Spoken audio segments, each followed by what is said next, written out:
Their school and religion seem to be clashing non-stop this year. So moving away from Kanisala Yesu, we are going to Olympic High School. Okay, so where a young girl's academic dream is in tatters. Yes. And it's all because of her hairstyle, which is part of her religious belief. So this young girl had dreadlocks throughout her primary school. And on January 10th, she reported to school and was admitted at Olympic High School. And she had already paid, well, her parents had already paid the 12,000 bob fee. All right, fees. And she was excited. However, that excitement was cut short during a lesson when she was summoned by the deputy head teacher, who condemned and dismissed her for having and concealing the dreadlocks. Now, please note that this hairstyle is part of her religious belief, Rastafarianism. And her father, John Mendwa, a.k.a. Prophet, wants her right to freedom of religion be protected. So, in a suit, he has listed the School Board of Management, the Education Ministry, and the Attorney General as respondents. Well, he's going in. Well, you know what? I totally appreciate the fact that the father has decided, to take that particular step, because what standards are we setting? Yeah, and what are we trying to Are we trying to say that next we'll say the Akorino cannot go to school? Are we trying to say that Rastafarians should not go to school? Or interact with other people, yes, you know what I mean? I thought we are all about, 100% enrollment of all children to, school. Yeah. That's what we are discussing. And what stereotypes are we trying to teach kids? And again, Yeah. if you can arrest a lady who has a bulletproof case, when she asks you, I'm not taking my kids to school because God didn't go to school, Yeah. and you take her to jail, and not only her, including her 10-year-old and her 8-year-old, Yeah. because you're forcing them to go to school, and then, on the other hand, Yeah. you're kicking someone out of school because of a hairstyle? So she was told to report back after shaving, and her parents went to school the next day hoping to explain that, okay, this is our religion. The teachers were not convinced. Prophet, aka her dad, said the head teacher arrogantly banged the table and dismissed him without even giving him a hearing.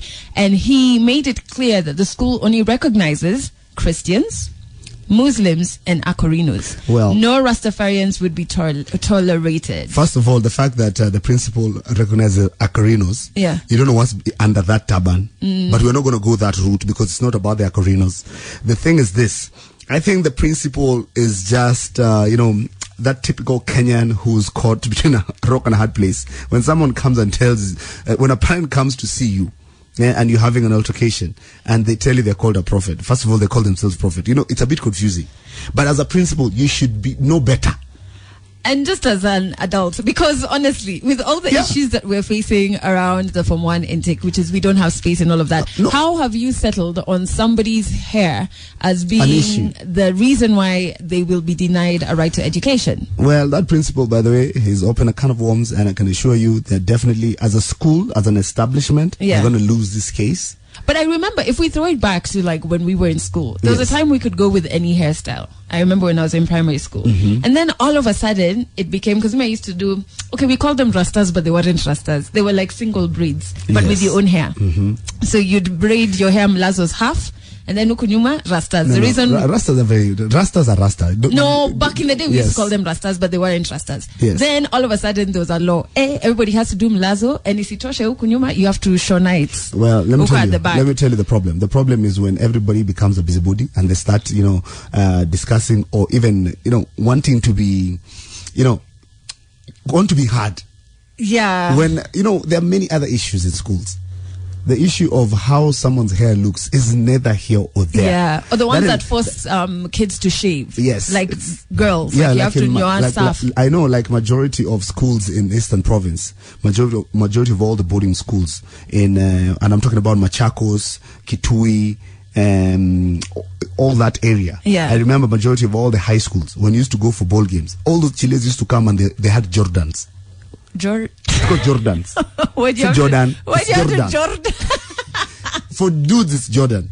But when a Chile is forced to cut all her hair, she becomes Jordan. Okay, guys. And it was a mess.